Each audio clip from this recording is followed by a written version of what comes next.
Lightning Thief, Chapter 8, We Capture a Flag, Part 1. You have 4 questions. What is humiliating for Percy? What makes Percy feel better after sword fighting? Who are the Big Three? What would happen if Percy is a child of the Big Three? The next few days, I settled into a routine that almost felt normal, if you don't count the fact that I was getting lessons from satyrs, nymphs, and a centaur. Each morning I took ancient Greek from Annabeth, and we talked about the gods and goddesses in the present tense, which was kind of weird. I discovered Annabeth was right about my dyslexia. Ancient Greek wasn't that hard for me to read, at least no harder than English. After a couple of mornings, I could stumble through a few lines of Homer without too much headache. The rest of the day, I'd rotate through outdoor activities looking for something I was good at. Chiron tried to teach me archery, but we found out pretty quick I wasn't any good with a bow and arrow. He didn't complain, even when he had to de-snag a stray arrow out of his tail. Foot racing? No good either. The wood nymph instructor left me in the dust. They told me not to worry about it. They'd had centuries of practice running away from lovesick gods. But still, it was a little humiliating to be slower than a tree.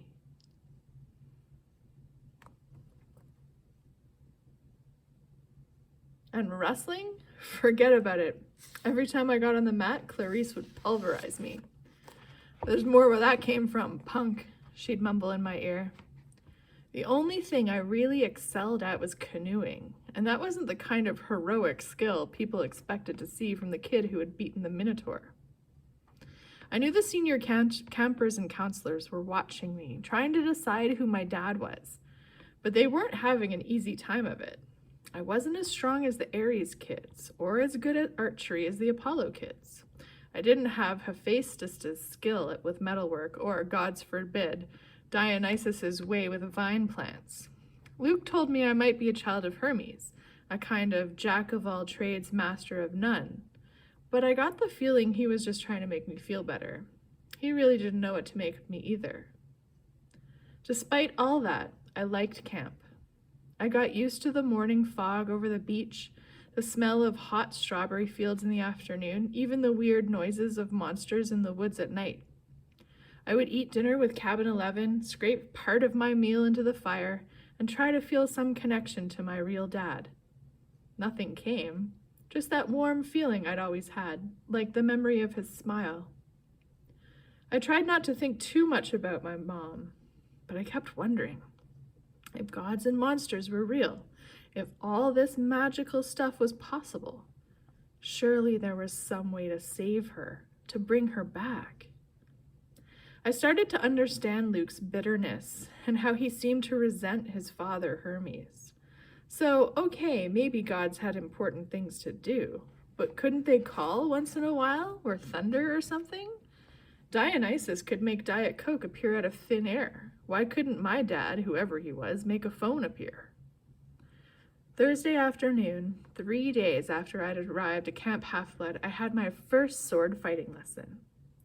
Everybody from Cabin 11 gathered in the big circular arena where Luke would be our instructor. We started with basic stabbing and slashing, using some straw-stuffed dummies in Greek armor. I guess I did okay. At least I understood what I was supposed to do, and my reflexes were good. The problem was I couldn't find a blade that felt right in my hands. Either they were too heavy, or too light, or too long. Luke tried his best to fix me up, but he agreed that none of the practice blades seemed to work for me. We moved on to dueling in pairs. Luke announced that he would be my partner, since this was my first time. Good luck, one of the campers told me. Luke's the best swordsman in the last 300 years. Maybe he'll go easy on me? I said. The camper snorted. Luke showed me thrusts and parries and shield blocks the hard way. With every swipe, I got a little more battered and bruised. Keep your guard up, Percy, he'd say, then whap me in the ribs with the flat of his blade. No, not that far up. Whap. Lunge. Whap. Now back! Whap! By the time he called a break, I was soaked in sweat. Everybody swarmed the drinks cooler.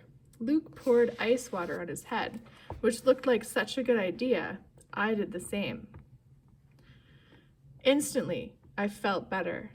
As soon as the ice water hit my head, strength surged back into my arms. The sword didn't feel so awkward. Okay, everybody circle up, Luke ordered. If Percy doesn't mind, I want to give you a little demo. Great, I thought. Let's all watch Percy get pounded. The Hermes guys gathered round. They were suppressing smiles. I figured they'd been in my shoes before. I couldn't wait to see how Luke used me for a punching bag. He told everybody he was going to demonstrate a disarming technique, how to twist the enemy's blade with the flat of your own sword so that he had no choice but to drop his weapon.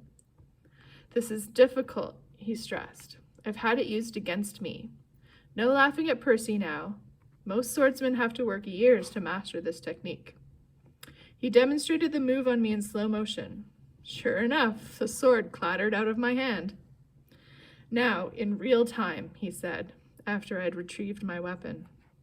We keep sparring until one of us pulls it off. Ready, Percy? I nodded and Luke came after me. Somehow I kept him from getting a shot at the hilt of my sword. My senses opened up. I saw his attacks coming. I countered. I stepped forward and tried a thrust of my own. Luke deflected it easily, but I saw a change in his face. His eyes narrowed, and he started to press me with more force. The sword grew heavy in my hand. The balance wasn't right. I knew it was only a matter of seconds before Luke took me down, so I figured, what the heck? I tried the disarming maneuver. My blade hit the base of Luke's, and I twisted, putting my whole weight into a downward thrust.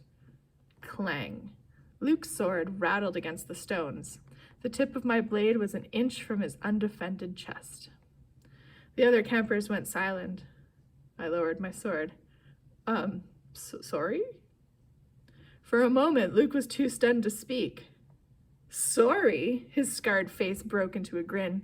By the gods, Percy, why are you sorry? Show me that again. I didn't want to. The short burst of manic energy had completely abandoned me, but Luke insisted. This time there was no contest. The moment our swords connected, Luke hit my hilt and sent my weapon skidding across the floor. After a long pause, somebody in the audience said, "Beginner's luck?" Luke wiped the sweat off his brow. He appraised me with an entirely new interest. "Maybe," he said, "but I wonder what Percy could do with a balanced sword." Friday afternoon, I was sitting with Grover at the lake, resting from a near-death experience on the climbing wall.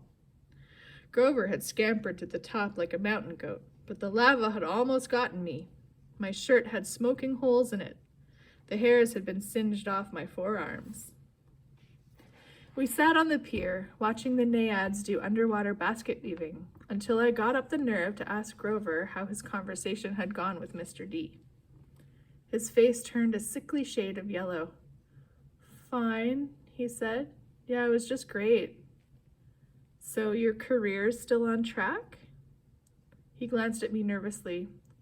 "Chiron told you I wanted a searcher's license?" "Well, no." I had no idea what a searcher's license was, but it didn't seem like the right time to ask. "He just said you had big plans, you know? That you needed credit for completing a keeper's assignment. So did you get it?" Grover looked down at the naiads. "Mr. D suspended judgment. He said I hadn't failed or succeeded with you yet, so our fates were still tied together. If you got a quest and I went along to protect you and we both came back alive, then maybe he'd consider the job complete." My spirits lifted. "Well, that's not so bad, right?" "Blah ha ha ha ha. He might as well have transferred me to stable cleaning duties. The chances of you getting a quest, and even if you did, why would you want me to go with you?" "Of course I want you with me." Grover stared glumly into the water. "Basket weaving. Must be nice to have a useful skill." I tried to reassure him that he had lots of talents, but that just made him look even more miserable. We talked about canoeing and swordplay for a while, then debated the pros and cons of the different gods. Finally, I asked him about the 4 empty cabins. Number 8, the silver one, belongs to Artemis, he said. She vowed to be a maiden forever, so, of course, no kids. The cabin is, honorary. If she didn't have one, she'd be mad. Yeah, okay, but the other 3, the ones at the end, are those the big 3? Grover tensed. We were getting close to a touchy subject. No, one of them, number 2, is Hera's, he said. That's another honorary thing. She's the goddess of marriage, so of course she wouldn't go around having affairs with mortals. That's her husband's job. When we say the big 3, we mean the 3 powerful brothers, the eldest sons of Kronos. Zeus, Poseidon, and Hades.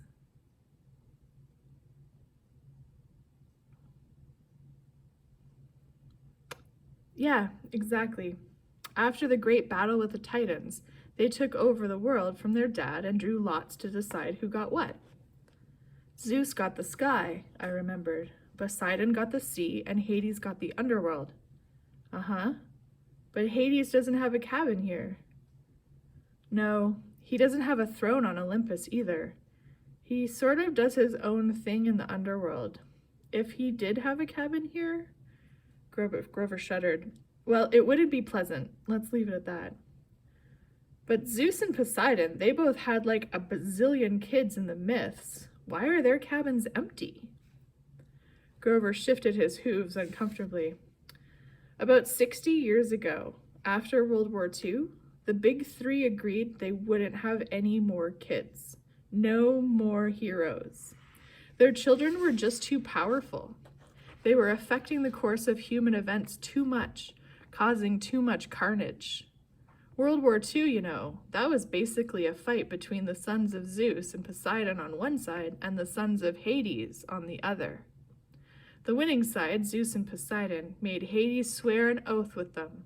No more affairs with mortal women. They all swore on the river Styx. Thunder boomed.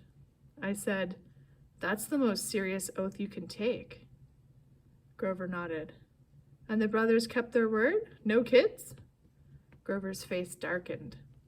17 years ago, Zeus fell off the wagon. There was this TV starlet with big fluffy 80s hairdo. He just couldn't help himself. When their child was born, a little girl named Talia, well, the river Styx is serious about promises. Zeus himself got off easy because he's immortal, but he brought a terrible fate on his daughter. But that's not fair. It wasn't the little girl's fault. Grover hesitated. Percy, children of the big 3 have powers that are greater than other half-bloods. They have a strong aura, a scent that attracts monsters.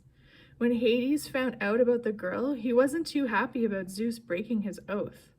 Hades let the worst monsters out of Tartarus to torture Talia. A satyr was assigned to be her keeper when she was 12. There was nothing he could do. He tried to escort her here with a couple of other half-bloods she'd befriended. They almost made it. They got all the way to the top of that hill.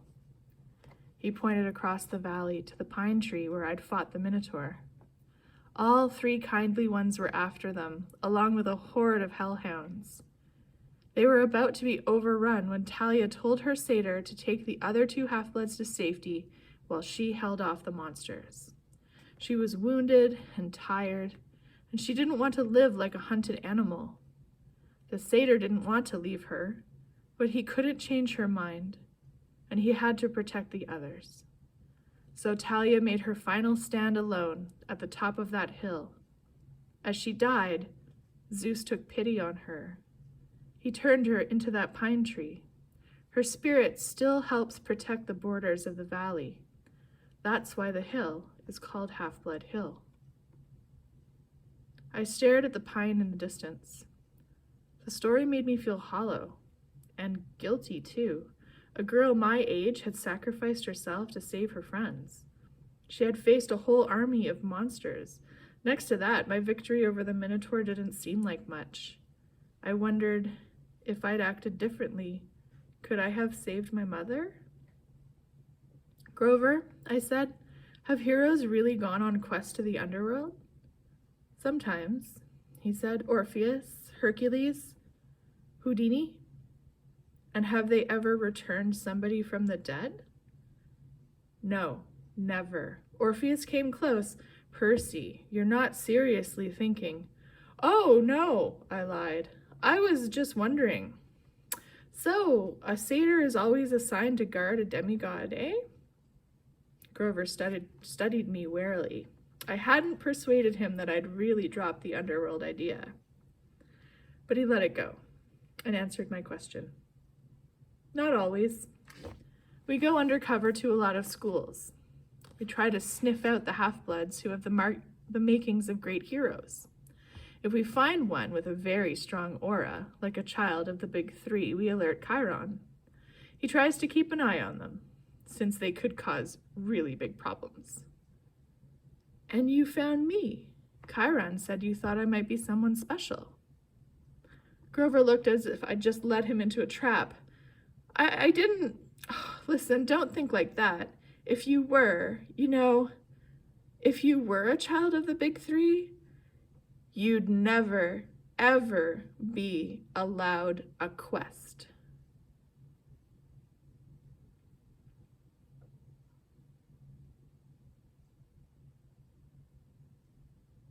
And then I'd never get my license. You're probably a child of Hermes, or maybe even one of the minor gods, like Nemesis, the god of revenge. So don't worry, okay? But I got the idea he was reassuring himself more than me.